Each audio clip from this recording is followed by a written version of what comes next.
Radio Tehran, শুরু হচ্ছে বিশ্ব সংবাদ। ইন্নালিল্লাহ। পুরো মধ্যপ্রাচ্যে আবারও তৃতীয় ভয়াবহ বিশ্বযুদ্ধ শুরু হয়ে গেছে।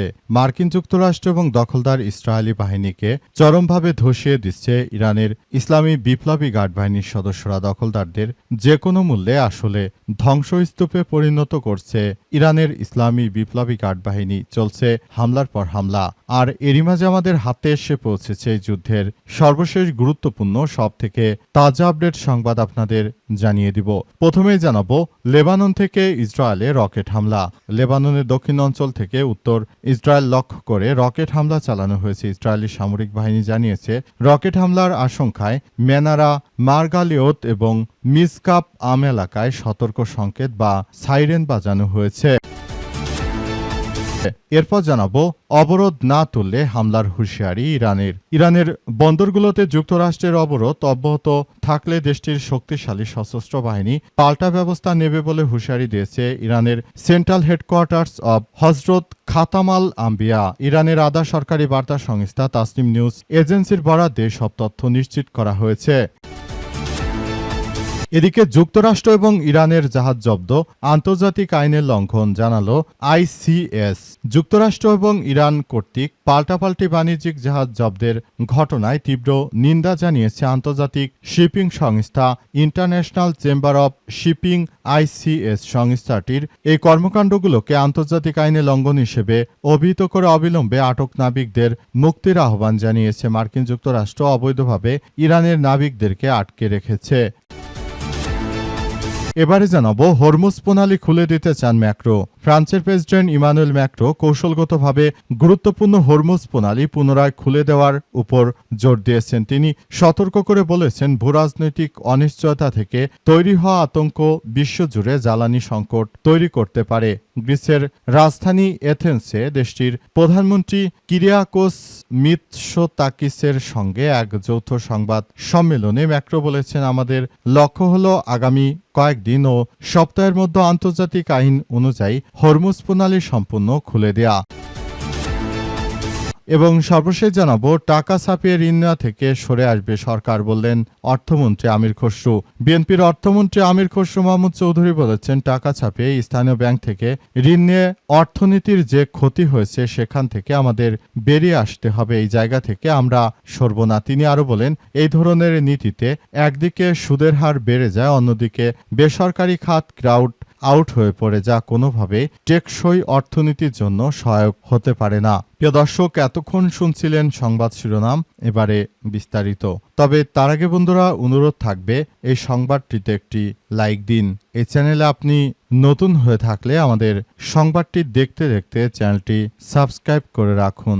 কমেন্ট করে বন্ধুরা আপনার মূল্যবান মতামত জানিয়ে দিন আপনি বিশ্বের কোন দেশ থেকে বা বাংলাদেশের কোন স্থান থেকে আমাদের সংবাদটি দেখছেন এবং শুনছেন। আর বন্ধুরা সংবাদটি আপনার সোশ্যাল মিডিয়া ফেসবুকে শেয়ার করে বন্ধুদেরও দেখার সুযোগ করে দিন। গাজা যুদ্ধে আপনি যদি নিরীহ ফিলিস্তিনিদের ভালোবেসে থাকেন বন্ধুরা কমেন্টে ইয়েস লিখে পুরো বিশ্বকে আমাদের এই সংবাদটি দেখার সুযোগ করে দিন। আর বন্ধুরা দেখতেই থাকুন আমাদের এই গুরুত্বপূর্ণ তাজা আপডেট সংবাদ। এবারে বিস্তারিত। লেবানন থেকে ইসরায়েলে রকেট হামলা। লেবাননের দক্ষিণ অঞ্চল থেকে উত্তর ইসরায়েল লক্ষ্য করে রকেট হামলা চালানো হয়েছে। ইসরায়েলি সামরিক বাহিনী বিষয়টি জানিয়েছে। রকেট হামলার আশঙ্কায় সেনারা মার্গালিওত এবং মিসকাপ আম এলাকায় সতর্ক সংকেত বা সাইরেন বাজানো হয়েছে। ইসরায়েলি সংবাদ মাধ্যমের বরাত দিয়ে জানা গেছে যে দক্ষিণ লেবানন থেকে অন্তত 3টি রকেট ছোড়া হয়েছে। তবে এই হামলায় কোনো ক্ষয়ক্ষতি বা হতাহতের খবর তাৎক্ষণিকভাবে জানা যায়নি। বর্তমানে ইসরায়েলের সেনাবাহিনী পরিস্থিতি পর্যালোচনা করে দেখছে। তারা ঘুম ভাঙলেই আসলে লেবানন থেকে একের পর এক হামলা চালানো হচ্ছে বলে অভিযোগ পাওয়া গেছে। পুরো দখলদারদের একদম ধসিয়ে দিচ্ছে ইরানের ইসলামী বিপ্লবী গার্ড বাহিনীর সদস্যরা এবং লেবাননের সশস্ত্র যোদ্ধারা। পরিস্থিতি অত্যন্ত জটিল আকার ধারণ করেছে। দখলদারদের শেষ করে দিচ্ছে ইরানের ইসলামী বিপ্লবী গার্ড বাহিনীর সদস্যরা। পরিস্থিতি অত্যন্ত জটিল আকার ধারণ করার মধ্য দিয়ে এগিয়ে যাচ্ছে। এ পর্যন্ত যত সমস্যার সৃষ্টি হয়েছে আসলে দখলদার ইসরায়েলি বাহিনীকে শেষ করে দেওয়ার জন্য পুরোপুরি কার্যক্রম শুরু করেছে এবং এই কার্যক্রম চলতে থাকবে যতক্ষণ না পর্যন্ত দখলদার বাহিনীকে ধ্বংসস্তূপে পরিণত করা যায়। ইরানের ইসলামী বিপ্লবী গার্ড বাহিনীর সদস্যরা আরও জানিয়েছে যে পুরো পরিস্থিতি অত্যন্ত জটিল আকার ধারণ করেছে এবং দখলদারদের শেষ করে দেওয়া হচ্ছে। অবরোধ না তুললে হামলার হুঁশিয়ারি ইরানের বন্দরগুলোতে যুক্তরাষ্ট্রের যে অবরোধ চলছে সেই অবরোধ আসলে তুলে নেওয়ার জন্য নির্দেশ দেওয়া হয়েছে ইরানের পক্ষ থেকে। তবে অবরোধ যদি না তুলে নেওয়া হয় তাহলে পরিস্থিতি আরও জটিল আকার ধারণ করতে পারে বলে নিশ্চিত করা হয়েছে। পুরো মধ্যপ্রাচ্য জুড়ে দখলদার ইসরায়েলি বাহিনী তারা শুরু থেকে যে ধরনের কার্যক্রম আসলে চালিয়ে যাচ্ছে পরিস্থিতি অত্যন্ত জটিল আকার ধারণ করেছে বলে নিশ্চিত হওয়া গেছে। দখলদারদের শেষ পর্যন্ত আসলে তছনছ করে দেওয়া হয়েছে।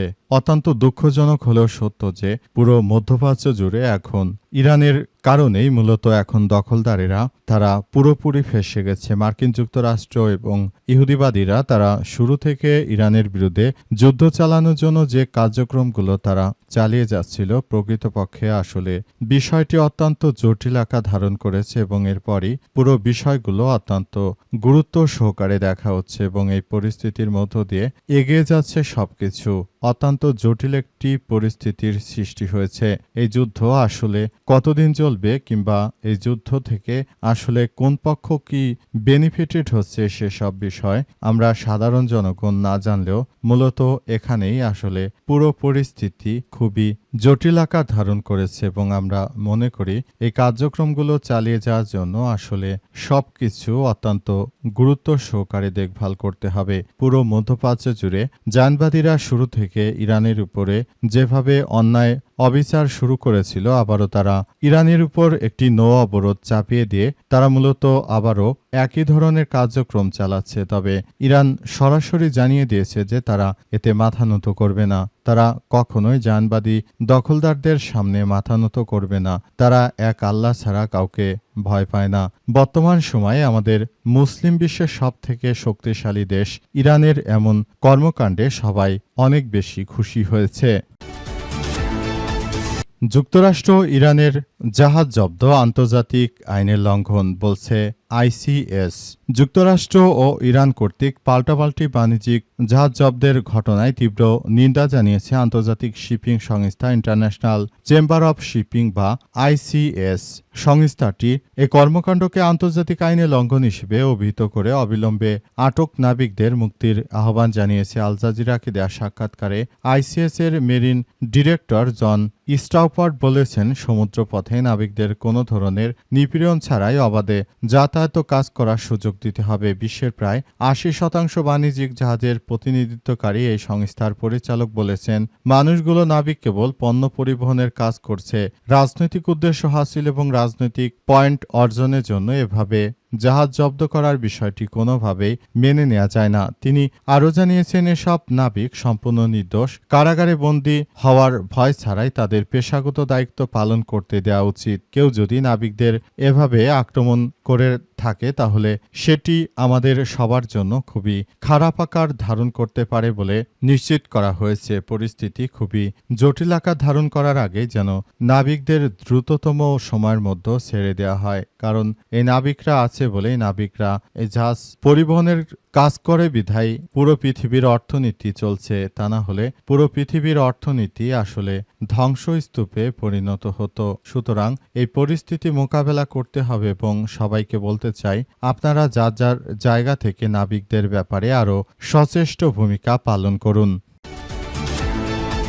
হরমুজ প্রণালী খুলে দিতে চান ম্যাক্রো। ফ্রান্সের প্রেসিডেন্ট ইমানুয়েল ম্যাক্রো কৌশলগতভাবে গুরুত্বপূর্ণ হরমুজ প্রণালী পুনরায় খুলে দেওয়ার উপর জোর দিয়েছেন। তিনি সতর্ক করে বলেছেন, ভূরাজনৈতিক অবস্থা যদি অনিশ্চয়তার মধ্যে পড়ে যায় তাহলে বিশ্বজুড়ে জ্বালানি সংকট আরও তৈরি হতে পারে। গ্রিসের রাজধানী এথেন্সে দেশটির প্রধানমন্ত্রী কিরিয়াকোস মিৎসোতাকিসের সঙ্গে এক যৌথ সংবাদ সম্মেলনে ম্যাক্রো বলেছেন, আমাদের লক্ষ্য হলো আগামী কয়েকদিন ও সপ্তাহের মধ্যে আন্তর্জাতিক আইন সম্মেলনে হরমুজ প্রণালী সম্পূর্ণ খুলে দেয়া। ব্যাপারটি নিয়ে আমরা কাজ করব। কোনো ধরনের টোল বা মাসুল ছাড়াই এই পথে নৌ চলাচল স্বাধীনভাবে নিশ্চিত করতে হবে, তবে এই পরিস্থিতি ধীরে ধীরে স্বাভাবিক হবে।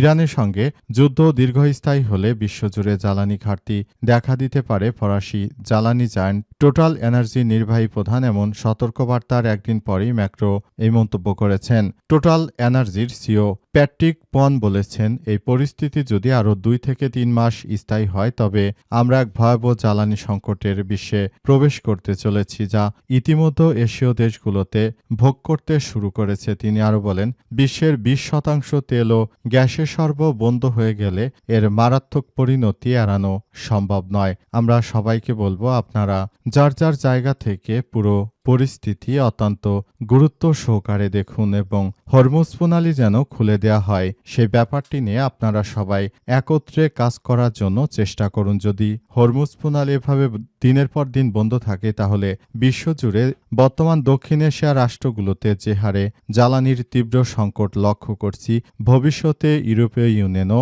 এর থেকে বাঁচতে পারবে না। সুতরাং আমাদের সেই বিপদকালীন সময় আসার আগেই এখনই এসব বিষয় নিয়ে খুবই গুরুত্ব সহকারে কাজ করা উচিত।